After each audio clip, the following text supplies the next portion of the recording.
한 문장이었습니다. 그 한 문장이 동북아 전체를 얼어붙게 만들었습니다. 2025년 초 일본의 한 정치인이 던진 단 20여 글자 남짓한 발언. 하지만 그 파괴력은 핵폭탄급이었습니다. 153조 원 규모의 관광산업이 요동치고 수십 년간 유지되던 미묘한 균형은 단 하루 만에 붕괴됐습니다. SNS에 올라온 짧은 글 한 줄에 양국 시민들의 감정은 폭발했고 거리엔 분노가 번졌으며 정부 간 외교 라인은 경보등이 켜졌습니다. 그리고 지금 우리가 알고 있던 동북아의 질서는 무너지고 있습니다. 도대체 그 일본 정치인은 무슨 말을 했던 것일까요?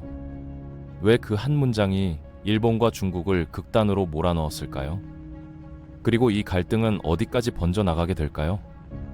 지금부터 2025년 동북아를 뒤흔든 이 충격적인 사건의 숨겨진 전말을 하나씩 파헤쳐 보겠습니다.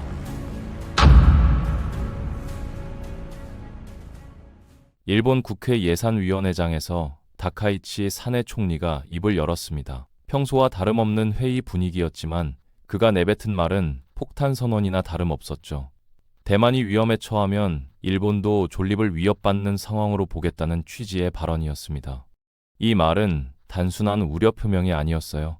일본 헌법과 안보 관련 법률이 허용하는 최대치의 군사적 대응, 즉 집단 자위권을 발동할 수 있다는 뜻이었으니까요.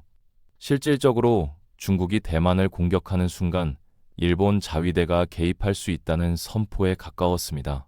2차 대전이 끝난 이후 지난 80여 년 동안 어떤 일본 지도자도 이렇게 직설적으로 군사행동 가능성을 언급하지 않았어요. 2015년 당시 아베 총리 정부가 안보법제를 추진하면서 존립비기사태라는 개념을 법제화했지만 그건 어디까지나 법적 틀을 만든 것뿐이었습니다.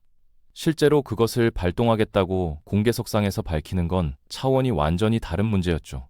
다카이치 총리는 이 금기를 정면으로 깨버렸고 중국은 이를 절대 묵과할 수 없었습니다. 타이밍 역시 최악 중의 최악이었어요. 미국과 중국의 대립이 날로 심화되고 있었고 대만 해협의 긴장감은 고조일로를 달리던 시점이었으니까요. 이런 상황에서 일본이 공개적으로 중국을 건드린 겁니다. 중국 입장에서 보면 미국의 가장 가까운 동맹국이 대만 문제에 직접 손을 대겠다고 선언한 것이나 마찬가지였죠. 이건 중국이 가장 민감하게 여기는 핵심 이익을 정면으로 침해한 도발이었습니다. 일본 국내 반응도 극과 극으로 갈렸습니다. 야당과 진보 진영에서는 즉각 비난을 쏟아냈지만 보수 진영에서는 오히려 환호했죠. 외교 전문가들은 불필요한 충돌을 자초했다며 우려를 표명했습니다. 이미 뱉은 말은 주워 담을 수 없었고 중국의 반격은 예상을 훨씬 뛰어넘는 수준으로 전개되었습니다. 중국의 대응은 전통적인 외교 채널을 통한 항의가 아니었습니다. SNS라는 공개 플랫폼을 통해 직접적인 인신공격이 날아온 겁니다. 오사카에 있는 중국 총영사가 X, 즉 옛날의 트위터에 올린 글이 문제였죠.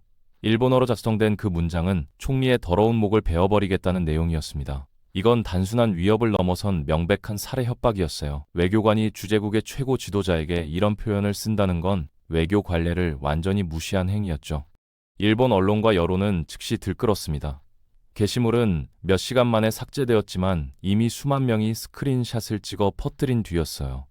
일본의 SNS 공간은 외교관이 어떻게 이런 말을 할 수 있냐는 분노로 가득 찼고 중국 영사관 앞에는 시위대가 모여들기 시작했습니다.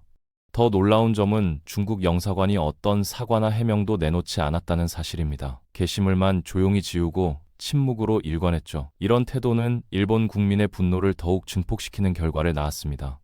중국 정부의 반응은 더욱 충격적이었어요. 일본 정부가 공식 경로로 항의하고 해당 총영사를 소환하라고 요구했지만 중국 외교부는 이를 거부했습니다. 오히려 모든 책임이 일본 총리의 망언에 있다며 역공을 펼쳤죠. 외교관의 명백한 일탈 행위를 제재하지 않고 옹호하는 모습은 중국 정부가 이 사건을 단순한 실수가 아닌 의도된 압박 수단으로 활용하려 한다는 신호였습니다. 일본의 외교 담당자들은 당혹감을 감추지 못했습니다.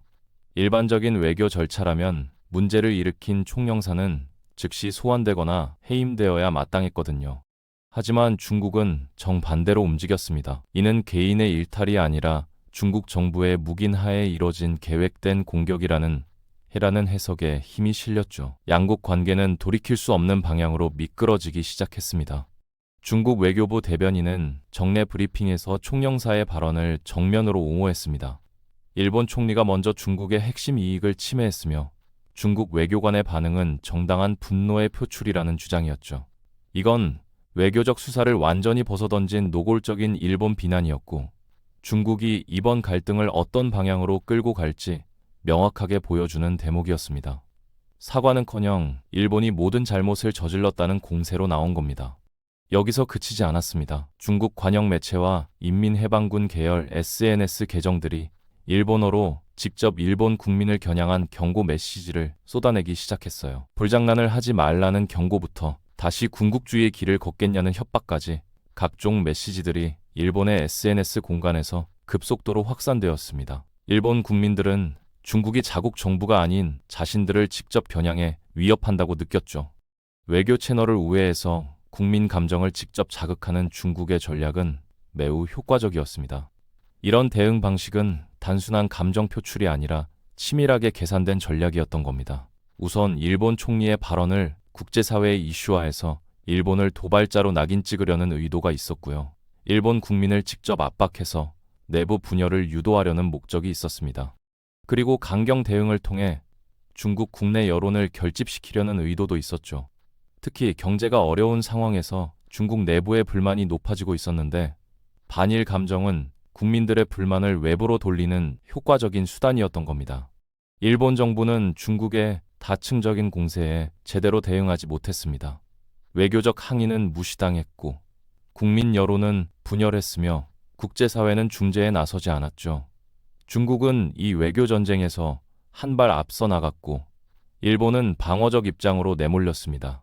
일본 국회는 총리의 발언을 두고 극명하게 양분되었습니다. 야당은 즉각 총리 책임론을 제기하며 발언 철회와 사과를 요구했어요. 불필요하게 중국을 자극해서 국익을 해쳤다는 비판과 함께 불신임안까지 거론되었죠. 특히 중도 성향 의원들은 경제보복 가능성을 우려하며 외교적 해결을 촉구했습니다. 일본 경제가 중국에 깊이 의존하고 있는 상황에서 정면 대결은 자살 행위라는 주장이었던 겁니다. 다카이치 총리는 한치도 물러서지 않았습니다. 앞으로 조심하겠지만 철회는 없다는 한마디로 타협 불가 의지를 명확히 했죠. 여당 강경파는 총리를 적극 옹호하며 드디어 일본이 중국에 할 말을 했다고 환호했습니다. 자민당 내부에서도 온건파와 강경파가 충돌했지만 국민 여론이 예상 밖으로 총리를 지지하면서 당내 분위기가 급변했어요. 철회를 주장하던 의원들조차 침묵하기 시작했습니다. 이시바 시게루 전 총리 후보를 비롯한 중진들은 신중한 입장을 유지했습니다. 대만 문제는 일본 외교의 가장 민감한 영역이며 공개적 발언은 득보다 실이 크다는 지적이었죠. 이런 우려는 대중의 반중 감정 앞에서 힘을 잃었습니다. 오히려 기존 정치인들의 소극적인 외교가 중국을 키웠다는 비판이 더 큰 공감을 얻었어요. 일본 정치권은 합리적 계산보다 감정적 대응이 지배하는 상황으로 접어들었던 겁니다. 가장 놀라운 건 총리의 지지율 변화였습니다. 발언 직후 급락할 거라는 예상과 달리 지지율은 82%까지 치솟았어요. 중국의 거친 대응이 오히려 일본 국민의 반발심을 자극하면서 총리에 대한 지지로 이어진 겁니다. 야당의 공세는 국민들로부터 외면당했고 다카이치 총리는 역설적으로 정치적 입지를 강화했죠. 이제 총리는 물러설 수 없는 상황이 되었고 중국과의 갈등은 일본 내부 정치의 핵심 이슈로 고착화되었습니다. 중국 정부가 일본 여행 자제 공고를 발표하자 일본 SNS는 예상 밖의 반응을 보였습니다. 고맙다. 중국인은 오지 말아달라는 댓글부터 드디어 관광공해가 해결되겠다는 비아냥까지 비난과 환호가 뒤섞인 글들이 폭발적으로 쏟아졌죠. 일본 정부가 우려하던 경제적 타격을 국민들은 오히려 반기는 분위기였습니다. 이는 일본 사회에 누적된 반중 감정이 얼마나 깊은지를 여실히 드러냈어요. 여론은 경제적 이익보다 감정적 만족을 선택한 겁니다. 일본 국민의 반중 감정은 오랜 시간에 걸쳐 쌓여온 결과였습니다. 중국 관광객의 급증은 교토와 오사카 같은 관광지를 극도로 혼잡하게 만들었고 중국 자본의 부동산 매입은 집값 상승으로 이어졌죠. 게다가 센카쿠 열도 분쟁과 역사 문제를 둘러싼 끊임없는 충돌은 일본 국민들에게 중국을 위협으로 인식하게 만들었습니다. 이번 사태는 그동안 억눌렸던 감정이 한꺼번에 분출되는 계기가 되었어요. 특히 젊은 세대의 반응이 격렬했습니다. SNS에서는 중국 관광객과 일본을 주제로 한 밈과 영상이 바이럴되었고, 일부는 혐오 발언 수준까지 나아갔죠. 일본 정부는 극단적 표현을 자제해달라고 당부했지만 여론은 통제 불가능한 수준으로 치닫고 있었습니다. 거리에서는 반중 시위가 열렸고 중국계 상점에 대한 괴롭힘 사례도 보고되었어요. 외교 갈등이 사회 갈등으로 번지고 있었던 겁니다. 이런 여론은 일본 정부에게 심각한 딜레마를 안겼습니다. 중국과 관계 개선을 시도하면 국민의 반발에 직면하고 강경 노선을 유지하면 경제적 타격을 감수해야 했죠. 하지만 82%에 달하는 총리 지지율은 일본 정부가 선택할 수 있는 길을 좁혔습니다. 국민이 경제보다 자존심을 선택한 상황에서 정부는 후퇴할 명분을 잃었던 겁니다. 일본은 스스로 만든 여론의 포로가 되어가고 있었습니다. 중국 정부는 말에서 행동으로 넘어갔습니다. 3대 국영 항공사인 중국 국제항공, 동방항공, 남방항공이 동시에 일본행 항공권 무료 취소와 변경을 허용했어요. 이는 사실상 일본 여행 중단을 유도하는 조치였고 중국 관광객들은 즉시 반응했습니다. 예약 취소가 폭주했고 새로운 예약은 급감했죠. 일본 관광업계는 하루아침에 최대 고객층을 잃을 위기에 처했습니다. 중국 외교부는 한 발 더 나아가 일본 주재 중국 공관 직원과 가족들에게 외출 자제를 지시했어요. 공식적으로는 안전을 이유로 들었지만 실제로는 일본 내 반중 분위기를 부각시키려는 의도였죠. 중국 국민들에게 일본은 중국인에게 위험한 곳이라는 인식을 심어주려는 전략이었고 이는 매우 효과적으로 작동했습니다. 중국 SNS에서는 일본 여행을 계획하는 사람들을 비난하는 분위기가 형성되었어요. 일본 여행 자제 권고는 공식 발표되었지만 이면에는 또 다른 계산이 숨어 있었습니다. 중국 경제는 부동산 위기와 소비 침체로 휘청거리고 있었고 정부는 외화 유출을 막을 방법을 찾고 있었던 겁니다. 일본 여행은 중국인의 최대 해외 지출 항목 중 하나였고 이를 차단하면 외화 보존 효과가 컸죠. 외교 보복과 경제 관리를 동시에 달성하는 일석이조 전략이었고 중국 정부는 이를 놓치지 않았습니다. 이런 조치들은 일본에 즉각적인 타격을 가했어요. 항공사들은 일본 노선 감편을 검토했고 호텔 예약률은 급락했으며 면세점 매출은 반토막이 났습니다. 특히 중국 관광객에 의존하던 지방 관광지는 패닝 상태에 빠졌죠. 중국의 경제 보복은 이제 막 1단계를 시작했을 뿐이었고 일본은 더 큰 파도가 몰려올 것을 예감했습니다. 일본 정부는 2030년까지 연간 방일 관광객 1,000만 명, 관광 수익 15조 엔을 달성하겠다는 야심찬 목표를 세웠었죠. 이는 일본 GDP의 약 3%에 해당하는 규모로 저성장 시대 일본의 핵성장 동력이었습니다. 문제는 이 목표가 중국 관광객 없이는 달성 불가능한 수치라는 점이었어요. 중국은 지리적으로 가깝고 인구가 많으며 구매력이 높아서 일본 관광산업에서 대체 불가능한 시장이었던 겁니다. 2024년 기준 중국 관광객은 약 685만 명으로 전체 방일 외국인의 약 19%를 차지했습니다. 2025년에는 1,000만 명을 돌파할 것으로 예상되었고 이들의 1인당 평균 지출은 다른 국가 관광객보다 32% 이상 높았죠. 중국 관광객이 사라지면 단순히 숫자만 줄어드는 게 아니라 고부가가치 소비 자체가 증발하는 겁니다. 백화점과 면세점의 VIP 고객층이 통째로 사라지는 충격이었어요. 타격은 즉각적이고 광범위했습니다.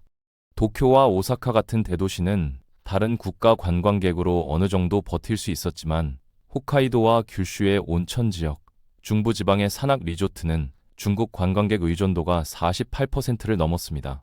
이런 지역들은 중국 관광객 없이는 겨울 성수기를 버틸 수 없었고 폐업을 고려하는 숙박업소가 속출했죠.